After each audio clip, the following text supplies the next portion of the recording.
Welcome to another episode of Plastic Surgery Uncensored. I'm your host, Dr. Rady Rahban, and boy, do we have a series for you. Hopefully by now you've listened to series one, episode 1, 2, and 3. This is 4 of a 5-part series.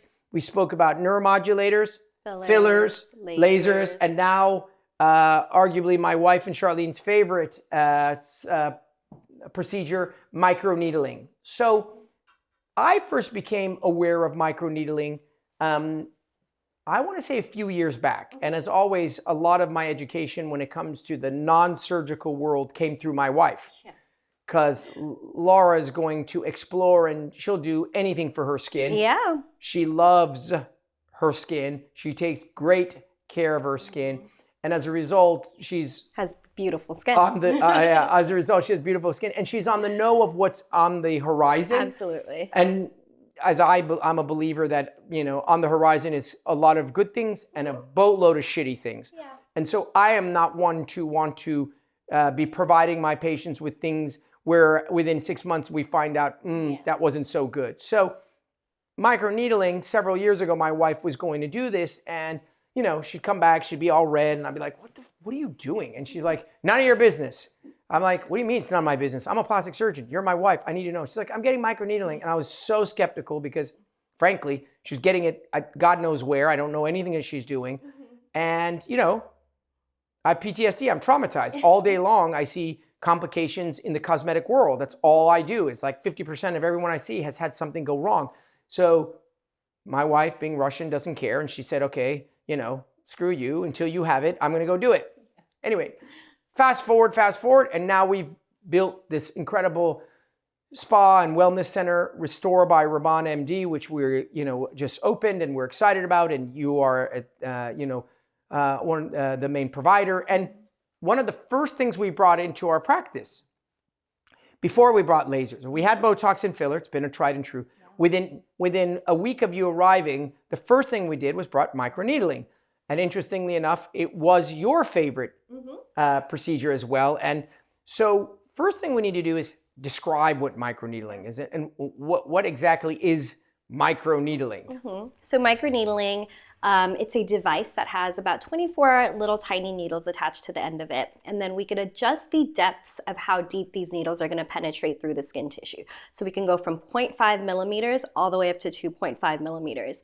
And the needles puncture in and out of the skin tissue, which create controlled injuries on the dermis, which stimulate new collagen production.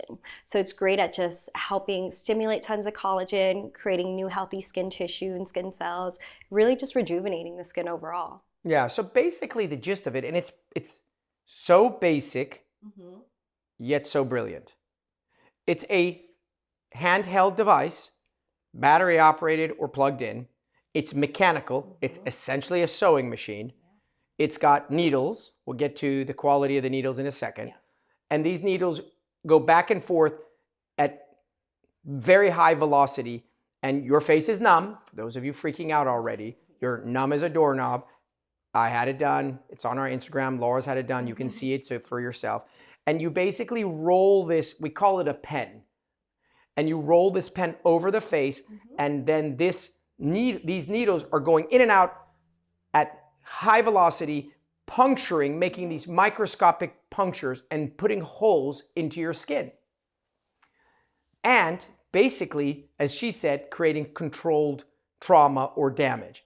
And the one thing we know about our body is that it heals when it's damaged. So if you get a dog bite and you just have a big puncture wound in your arm and it doesn't get infected, it will heal. It will heal. How does it heal? With scar tissue. How tough is that scar tissue? Very tough. So it tells you that our body can heal, and it can heal actually quite strong.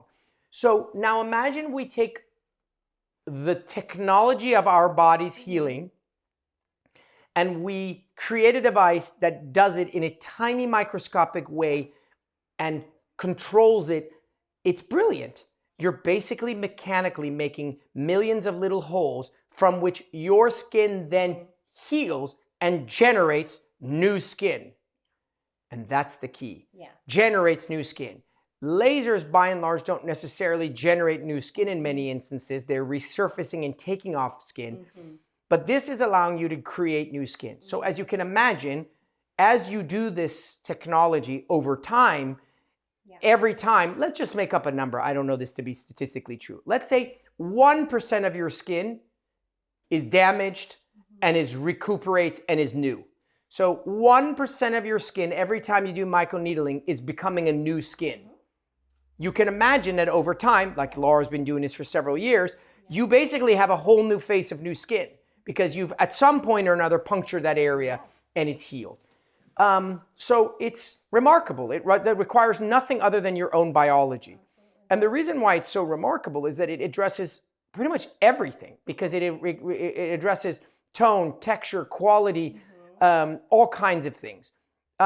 Very commonly with the microneedling, so you have this mechanical device, there is some liquid or stimulator or some skin booster that you use in conjunction. Now, I believe, and I think you believe, and Laura believes, that the bulk of the benefit is just the microneedling itself.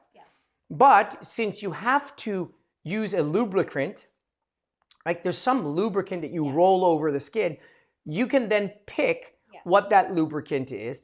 And the key to it and the belief is, now I've generated all these holes. Imagine you go and you're gardening and you use that device that pokes holes in your grass.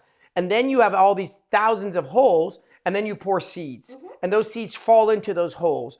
So the idea now is you've created all these pores or channels, and depending on what you put on top, it'll absorb whatever you put on it at those deeper levels of like the tissue. Right. So you're basically introducing some type of stimulant within to the dermis. And so those things vary from as basic and probably the most effective, but nonetheless, as basic as PRP or PRF. What is that? So PRP is plasma-rich platelets. It is pretty much your body's own natural growth factors. It's derived from your red blood cells. We're able to extract it from the red blood cells by spinning it at different rates. Right. So basically, we take your blood, one vial, we spin it, we get rid of all the junk, and then the concentrated plasma, yours, which in it has all kinds of goodies, right? We call them, progenitor cells and growth factors. They're in there. We don't really still know how to utilize them, but in this instance, it doesn't matter because we're just applying it topically, and then it works its way down into those channels. And presumably it enhances the already amazing result from the microneedling. In addition to that, there's a whole group of this whole area of stimulators is the new. It really is the new world order of dermatology. It's exploded because the idea is now I can deliver into your skin, not on top of your skin. Into your skin, now I can deliver chemicals, and those chemicals are going to alter your skin, whereas historically derm was about topical. So what are there other skin boosters that people use? There's hyaluronic acid is usually just going to be the general one, but we offer different skin boosters that can really accelerate the... So you said some of them are more lean towards making the skin feel shiny. Some are... Which every skin booster you have has hyaluronic acid in it. But if you want to upgrade your treatment, there's different skin boosters that can deliver different results. Yeah, so there's also one, like a real popular one, because everything becomes popular because of social media, because of influencers. So salmon sperm was one that was really up on, like a big deal, a big topic. You said you tried it. Tried it, yeah. I tried it. I'm not going to say that I saw results directly, but I did notice that just people were commenting on my skin more. But I think it's just it's hard to say. Yeah. I think that the booster part is still to be determined. I think that the reality, again, I think it's 96% is the microneedling itself. Yeah. There's going to be, the future is of exosomes. Exosomes is a whole nother discussion and an episode of its own. There's still a lot of controversy around what you can and can't use. But I want you to leave this episode going, microneedling, amazing, gotta do it. Yeah. So the next thing is, you don't just walk into a place and say, I want microneedling. Why? Because all microneedling pens are not created equally. And this is super important. Because if you look at my wife, who we just use as an example, she'll microneedle, she's white as snow, she turns super red, and by evening and morning, she looks amazing. Yeah. She has no bruises, no scarring, no nothing. And that's not just because Laura's skin is good. It's because the needles, we have a very high quality, expensive pen in which the needles are super sharp and the device retracts the needles all the way. So you were saying something about the other needles or the other pens or what? Other pens, they either don't go as fast, they don't go in and out of the skin as nicely and as neatly as the ones that we have, can drag onto the skin tissue. And you said you've seen like... You can see like track marks where it drags onto the skin tissue where people have scabs on top of their skin from microneedling with, not an FDA approved device. Right. So I think that what I'm going to get you to understand is you can actually go on Amazon right now. Microneedling pen, pow, there's like 50 of them from Taiwan and China. Then, so that means that you can go to, a day spa. You can go to literally your facialist and they're like, yeah, we have a pen. And we can do microneedling. Great, I'm already here, I'm getting my nails done. I would discourage you from doing that because while this is a super basic procedure, just like everything, it can go terribly wrong. Like you go in to just get highlights. I mean, how hard, they can burn your hair. Like your hair can get singed by chemicals and fall off. So it's just coloring your hair. Same thing of microneedling. Done correctly, awesome, easy, bye, see you later. Done incorrectly, catastrophic error. So basically the gist of it, so microneedling, amazing technology. You basically come in, you just numb for about 30, 40 minutes, right? That's the key. So for people who are like, oh, I don't want pain, zero pain. Yeah. I hate pain. I did it, no pain. Then again, I use a whole jar, but nonetheless. Then the procedure takes how long? 15 minutes. 15 minutes? Yeah. If you want to treat yourself, you put a little cool mask on. You look like Freddy Krueger. I put that on. You go home. You let that thing dry up. Yeah. You get in. You just get it wet. It falls off.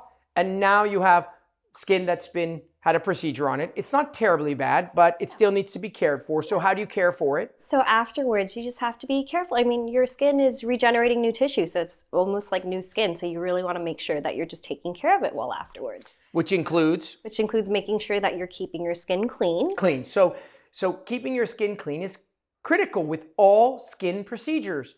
You can get a skin infection. You have open wounds. That's the same way with lasers. That's the same way with microneedling. Anytime we damage your skin to make it heal, if you go take your disgusting hands, let your cat lick your face, you go and use dirty makeup brushes, you will get a staph or strep or some other infection. So, keep your skin clean. Keep your skin clean. Change your pillowcases out. Don't put your phone on your face. Things as simple as that. You're going to want to keep your skin moisturized. So we'll provide you with aftercare, post-treatment aftercare with hyaluronic acid in it and growth factors where you're just going to infuse into your skin tissue to keep it moisturized.